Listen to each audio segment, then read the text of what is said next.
Bonjour. Voici Louise d'Educomondo, et bienvenue chaleureuse dans notre projet STEAM numéro 14, appelé The Counter. Ces leçons sont destinées aux professeurs STEAM débutants absolus. Aucune connaissance préalable en programmation ou en électronique n'est requise. Nous appelons ce niveau le niveau explorateur. Aujourd'hui, nous allons programmer un affichage à 4 chiffres et 7 segments comme compteur. Le but est d'ajouter 1 à chaque pression sur le bouton haut, ou de soustraire 1 en appuyant sur le bouton bas. Avant de commencer ce projet, assurez-vous que votre classe comprend les principes de l'affichage à un chiffre à 7 segments de la leçon 13. Nous pratiquerons l'utilisation de la bibliothèque CEFSEG, H.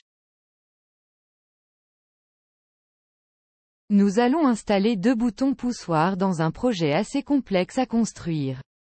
Et enfin, nous encouragerons le travail d'équipe dans votre classe pour réussir.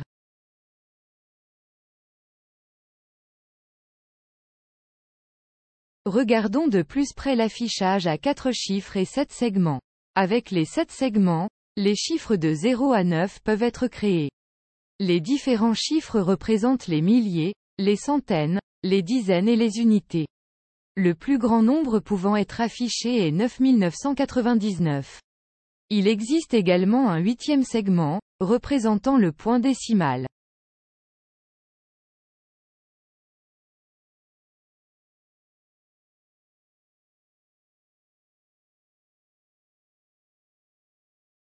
Il y a 12 broches qui sortent de l'arrière de l'écran, regroupées par lot de 6. Dessinons sur le tableau blanc la relation entre ces broches et les LED de l'écran dans l'affichage à 4 chiffres et 7 segments. Il y a une broche où tous les segments A sont connectés. Une broche sur laquelle tous les segments B sont connectés.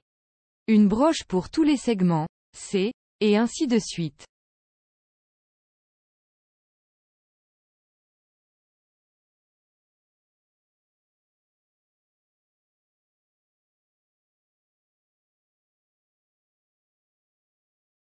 Et ensuite, il y a un broche par chiffre, les broches D1 à D4.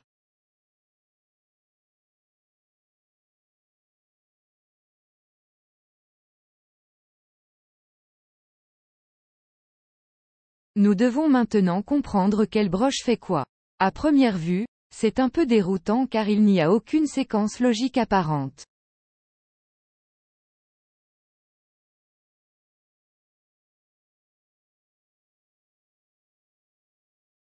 Travaillons avec un exemple pour expliquer le fonctionnement de l'affichage à 4 chiffres et 7 segments. Comment est-il possible d'éclairer en même temps sur les 4 chiffres, les segments B et C, pour former le nombre 1111?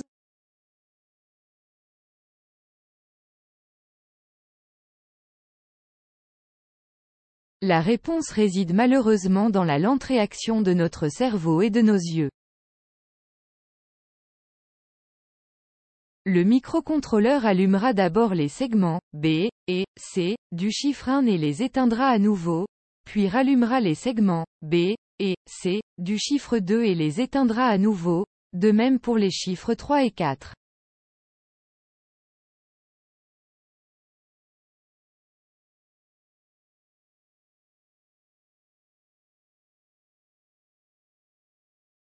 Tant que cela se produit plus de 60 fois par seconde, nos yeux et notre cerveau ne remarqueront pas cette commutation rapide et interpréteront cela comme un affichage continu du nombre 1111.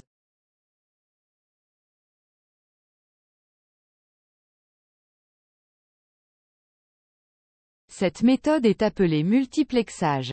Et c'est aussi la raison pour laquelle nous n'avons besoin que de 12 broches pour contrôler l'affichage à 4 chiffres et 7 segments.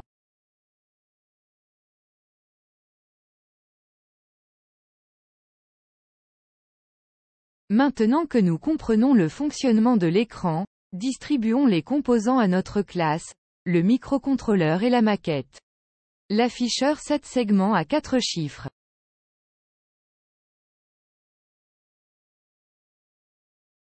8 résistances de 220 ohms. 2 boutons poussoirs. L'un sera le bouton haut et l'autre le bouton bas. 2 résistances pull-up de 10 000 ohms. 16 straps. Et un certain nombre de fils préformés courts et longs. Jetons un coup d'œil à cette représentation schématique du projet. Arduino est soutenu par un grand groupe de passionnés. Il existe un forum dynamique où vous pouvez trouver des réponses, ou poster de nouvelles questions. Nous avons trouvé ce schéma sur le forum réalisé par l'utilisateur, Golam Mostafa. Vous pouvez conserver cette image projetée sur un mur, ou sur votre écran pour permettre à vos élèves de s'y référer plus facilement. Comme vous pouvez le constater, le projet final est assez complexe. Cela signifie que vos élèves ont de nombreuses occasions de commettre des erreurs. Afin d'accélérer la vidéo, nous allons passer en revue les différents composants, étape par étape. Le centre du projet est l'affichage à 4 chiffres. Les segments, A, passant par le point décimal, sont connectés via des résistances de 220 ohms, aux broches numériques 2 à 9.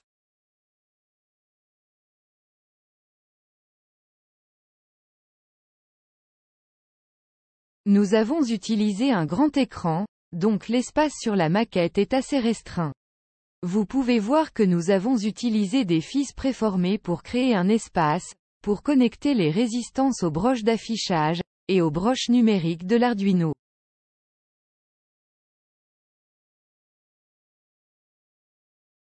Ensuite, nous connectons les broches d'affichage D1 à D4 aux broches numériques 10, 11, 12 et 13. Nous ne recommandons pas l'utilisation des broches numériques 0 et 1, car celles-ci sont utilisées par l'Arduino lui-même pour télécharger votre croquis. Vous pouvez voir que ces broches sont étiquetées RX et TX, abréviation de réception et de transmission.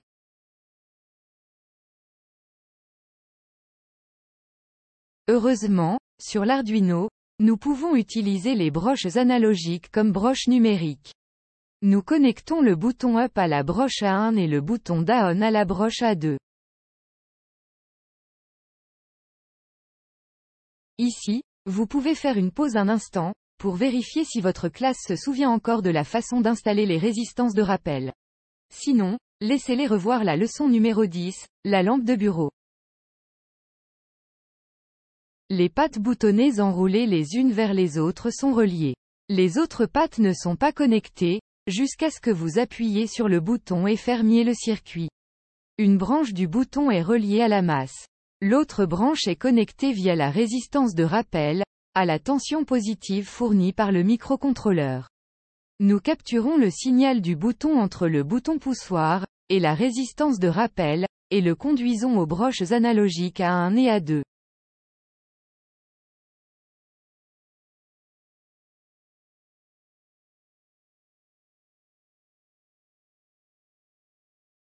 Enfin, nous connectons l'alimentation 5 volts et la masse de l'Arduino, terminant ainsi notre projet.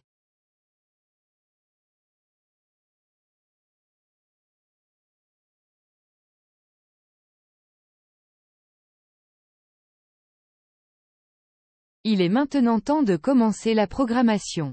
Demandez à vos élèves de connecter le microcontrôleur à leur ordinateur, et laissez-les ouvrir l'environnement de développement intégré Arduino. Ajoutez en haut, le nom de votre nouveau projet, projet 14, The Counter. C'est aussi l'endroit pour déclarer les variables.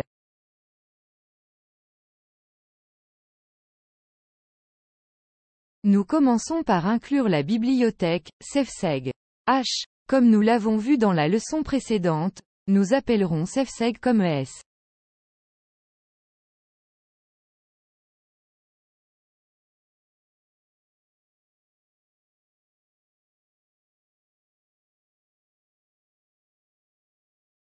Nous définissons également les deux tableaux nécessaires dans la bibliothèque.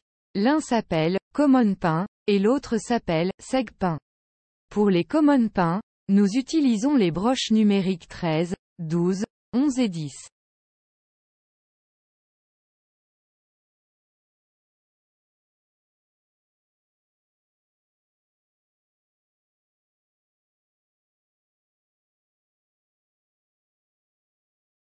Et les seg pin sont les broches de segment 2 à 9.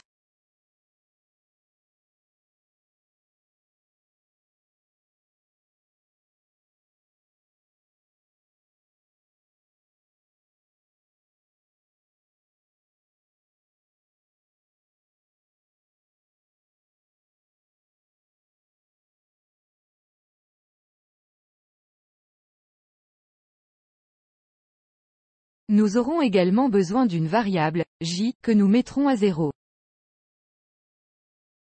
À ce stade, nous définirons également une variable de délai à 100 millisecondes.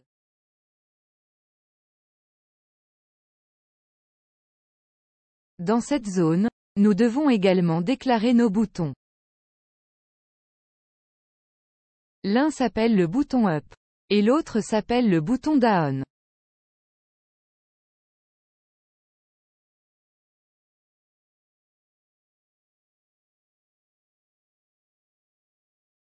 Le but de ce projet étant d'augmenter, ou de diminuer, un nombre variable, j, avec un, selon le bouton sur lequel on appuie.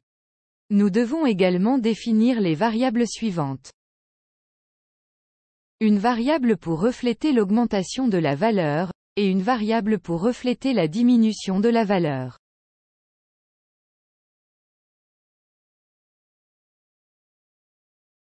On déclarera également deux autres variables appelées, l'augmentation précédente, ou incprev.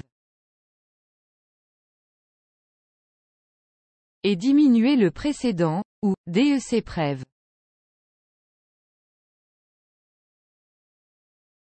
Nous expliquerons plus loin dans le code, pourquoi nous introduisons ces nouveaux entiers. Pour l'instant, déclarons-les simplement.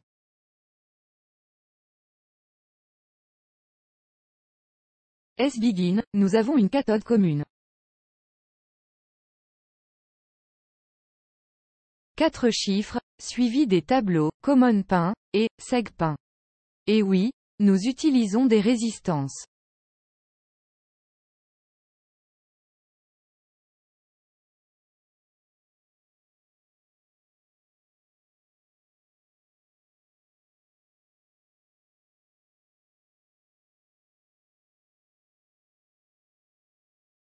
Dans la zone de configuration, nous déclarons les broches analogiques à 1 et à 2 comme broches d'entrée, car elles capteront le signal high ou low du bouton poussoir.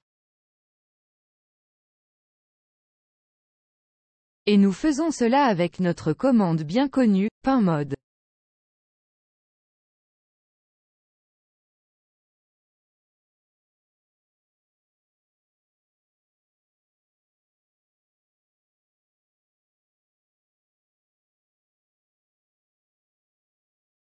Dans la section boucle, nous définissons les variables, inc, et, dec.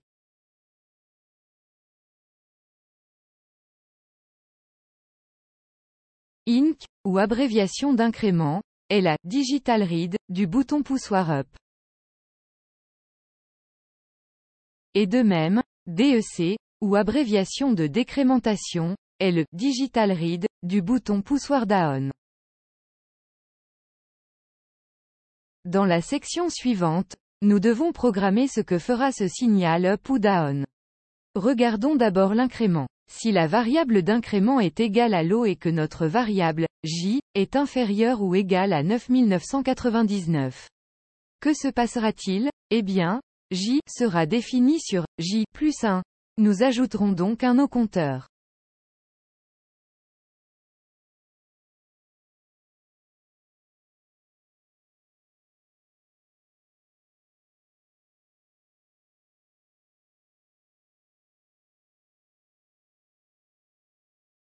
Notez que nous comparons la variable inc avec un état low, car nous utilisons des résistances de rappel et nous savons qu'avec un état low, la broche est on. Maintenant, Nous faisons la même chose avec la décrémentation. Si notre variable de décrémentation est égale à l'eau et que notre nombre de variables est supérieur ou égal à 0, alors que faisons-nous? On dit que j est égal à j moins 1.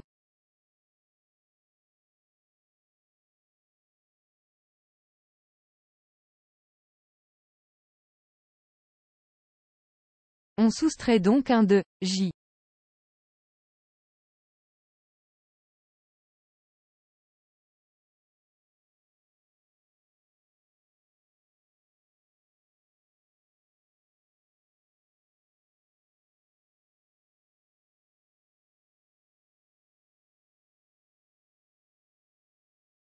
Et puis nous utilisons les fonctions sSetNumber de notre variable j, ainsi que la fonction sRefreshDisplay.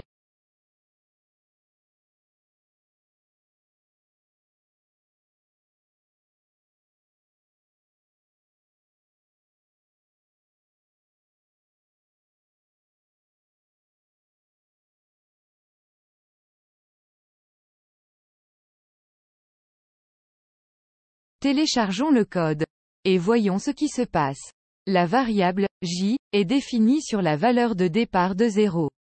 Cela semble donc aller. Mais lorsque nous appuyons sur un bouton, vous voyez qu'un nombre apparemment aléatoire s'affiche. Ce n'est certainement pas compté avec le sien.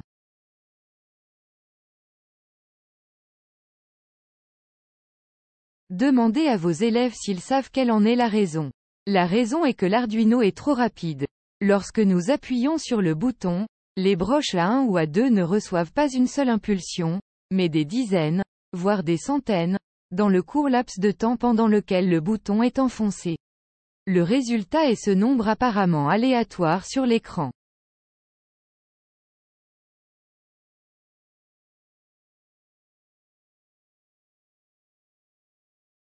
Il faut donc revenir à notre Arduino, et dire à l'Arduino qu'une seule impulsion doit être prise en compte. En d'autres termes, nous devons dire au programme Arduino d'ignorer une deuxième impulsion.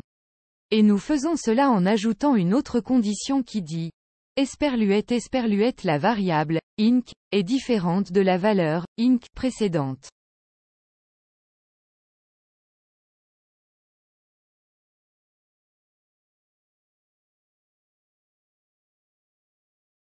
Ainsi, une seule valeur sera envoyée une fois à la broche Arduino A1, lorsque vous appuierez sur le bouton.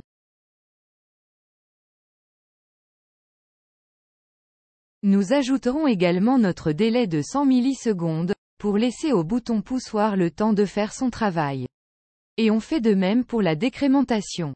La variable de décrémentation doit être différente de la valeur précédente.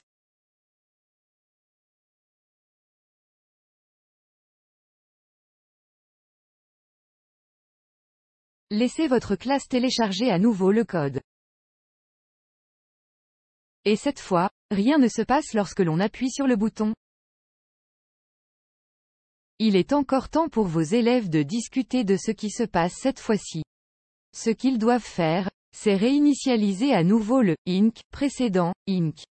Il faut donc ajouter deux lignes de code, inc prev égale inc, et dec prev égale dec. Cela nous mettra dans la bonne boucle logique.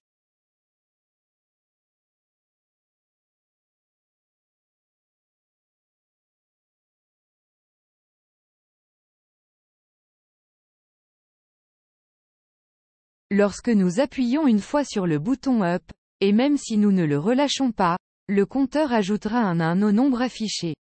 En appuyant sur le bouton Down, la variable j sera décrémentée avec la valeur de 1.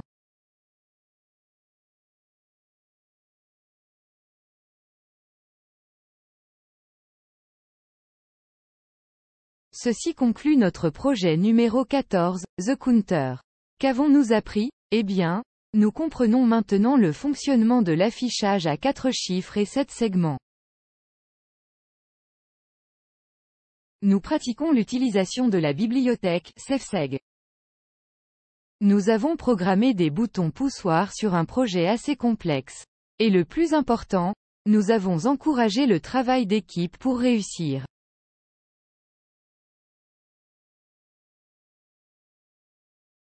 Les compteurs sont utilisés pour compter les choses qui vont ou viennent d'un certain endroit. Ce projet est très amusant pour une mission en plein air. Vous pouvez diviser votre classe en plusieurs groupes pour compter le nombre de voitures, vélos, motos et piétons qui passent dans un sens ou dans l'autre dans la rue pendant 10 minutes. Laissez le groupe calculer combien il y en avait en une heure.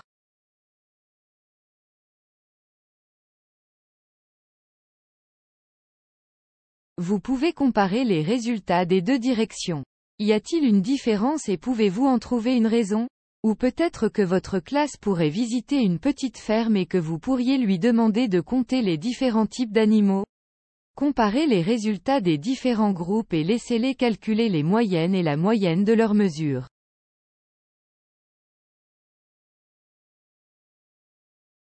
Ce ne sont que quelques suggestions. Vous pouvez utiliser votre propre imagination et votre expérience pour assigner des tâches amusantes à votre classe. Mais lorsque vous sortez à l'école, rappelez-leur de faire attention. J'espère que vous, et votre classe, avez apprécié ce projet et que vous avez hâte de commencer avec le projet numéro 15. Dans cette leçon, nous travaillerons avec un écran LED 8 par 8, créant l'image d'un cœur battant. Au revoir pour le moment, et au plaisir de vous revoir lors de notre prochaine leçon.